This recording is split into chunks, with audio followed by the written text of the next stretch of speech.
And so I just sort of like to set the stage a little bit regarding Braddock's True Gold and the journey that we had creating it. And Mary will no doubt tell you the dangers of raising your hand and expressing an interest in something that she is especially interested in. And when we started on the Braddock's True Gold project, it was a group not larger than this of people who would express an interest in history, and especially it was in the Braddock district area, which is in the middle of the county, actually not very far from where we are right now.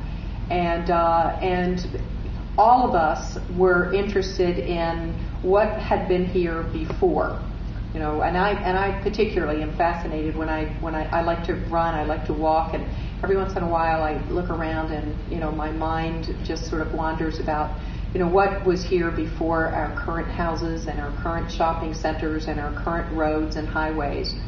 And when throughout my years in office, and as Corix said, I've been in office for 21 years now, and I am the supervisor of the Braddock district. And throughout the years, I've heard stories, especially when we're considering land use cases, stories from old timers about what had been here before. And as we're developing property, there will be an old farmhouse, and we'll hear the stories associated with it. And I've always been fascinated with those stories, and have always wanted and have always promised myself that one day we would finally write down those stories, because if we don't do that, they're lost.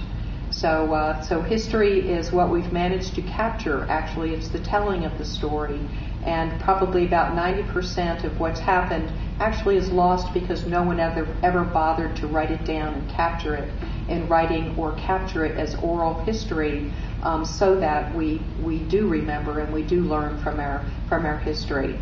I'll start by saying I moved into my home in Kings Park West in 1971, and it was during a period of time where I was living in my very first house as a young married woman in Woodbridge, and took a ride through the country with my husband and my son David, who now is in the General Assembly, but at the time he was in a baby seat strapped in the back. And so we were just taking a ride in the country. We had been sort of interested in looking for a home in Fairfax County. That's where we wanted to make our home. And so actually we decided to take a break from house hunting, and instead we were going to explore. And so we were exploring through old country roads. And we wound up on one old country road that was nothing more than a dirt road that wandered through the woods, but it was a very old road, and it had been off of 123, and there was a ford, I think, that we went over and through the trees, and it was very exciting. And all of a sudden we came out into a clearing, and there was asphalt, and houses were being built. And we got out of the car and we looked around, and there's cute little L-shaped ramblers and colonials that were being constructed.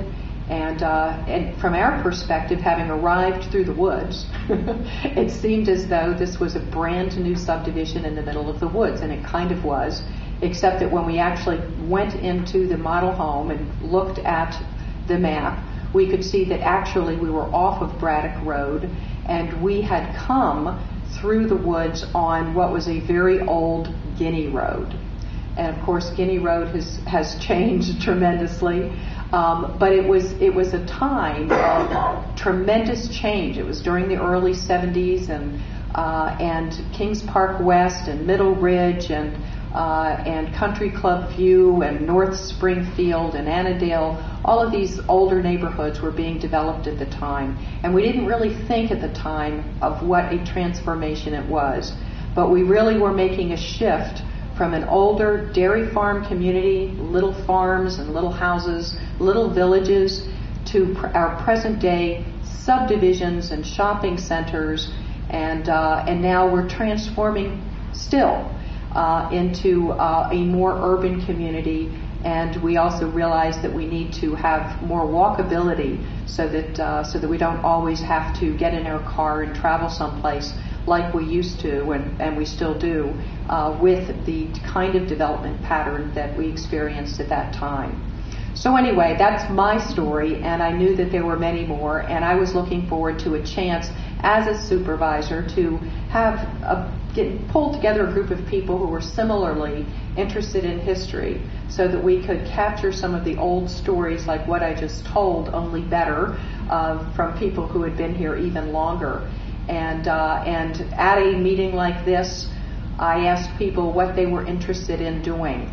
And John Brown, who's not with us today but is the author of the maps in our book, raised his hand and he said, I'm really interested in old maps and old roads. And so John wound up being a history authority on old roads and maps in the Braddock district area. And Mary raised her hand and very dangerously she said, I'm interested in doing anything. I just retired as a history teacher from Lake Braddock High School, and you know, I've always thought that I would die and go to heaven if I could just spend the rest of my life researching stuff. And Mary liked to write and wrote well, and fortunately there was another person in the group who did that.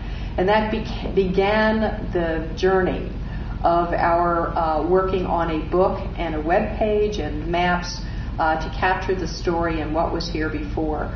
And I say it was a journey because, fortunately, none of us knew what we were getting into. And we also thought, so we like to tell this story, we thought it wouldn't cost anything. We thought it would be easy, and we thought it wouldn't take long, and we were wrong on all accounts. And it wasn't easy. Fortunately, we didn't know that, and we had a good time finding out that it wasn't. It was not free, and when Mary came to me the first time that we started taking oral history interviews and we ran out of tapes, she said, we need more tapes, and I went, oh dear, we need to have a budget.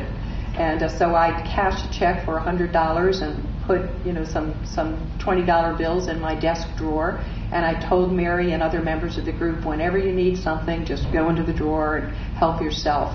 $50,000 later, we published Braddock's True Gold.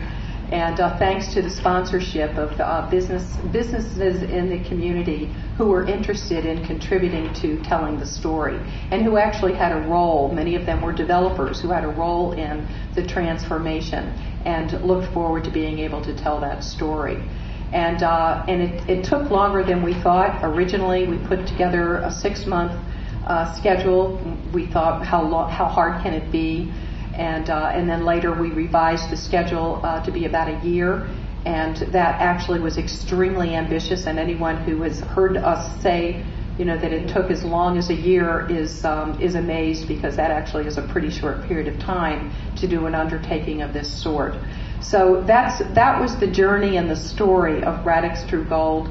We had a core group of about 10 people who participated, and we chose our timing because of the 400th anniversary of the founding of Jamestown, and because of Fairfax County's focus on history, and because of Cora's good work on Fairfax Stories, and because of that focus, we decided to do our own thing in Braddock and maybe even get started a little ahead of time so that we could have a product to showcase when the year began, in the beginning of the year 2007.